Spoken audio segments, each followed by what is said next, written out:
Do you agree with the travel ban? No, it wouldn't be a policy that I would want the government here to introduce. So how do people put pressure on the Prime Minister to make that view crystal clear to the immigration policy in America is a matter for the Americans. If Donald Trump came over here and started lecturing us about what our immigration policy should be, Owen will be the first to tell him to mind his own business.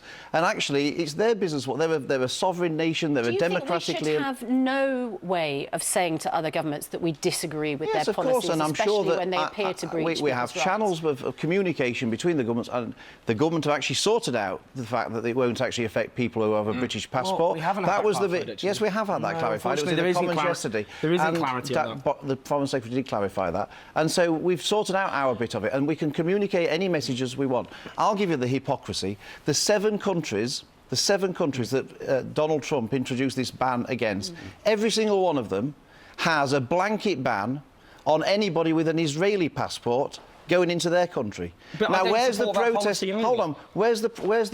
Organise it. Well, you're the one who believes in interfering in other countries. Yeah, but, just on that.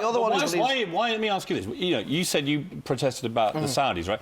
I didn't read much about your protests against the Saudis. I'm not saying you didn't do it, but there weren't mass protests around the country when the King of Saudi Arabia came here. There weren't the mass protests we're seeing now when Putin came here. And so I simply say, we've got to be fair-minded about this. Germany and other countries, they've offered leadership. They've spoken out passionately about this ban, and I think we look... Germany's let a million people in. We look weak. As we know, which has been deemed a chronic failure. We look weak because we have failed to stand up for what should be universal human rights, and including the rights of our own citizens. I just have to bring the conversation to an end. But just quickly, just quickly. The final point. This is the most powerful country on earth. Americans yesterday said that we are legitimising Donald Trump and undermining people in that country who want to stand up against those policies. We should take a leadership they legitimised it.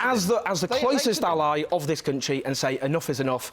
And this was a peaceful protest. I hope millions of people across the country will see this as the beginning. Enough is enough there. Owen, lovely to see you. Philip Davis, thank you very much indeed.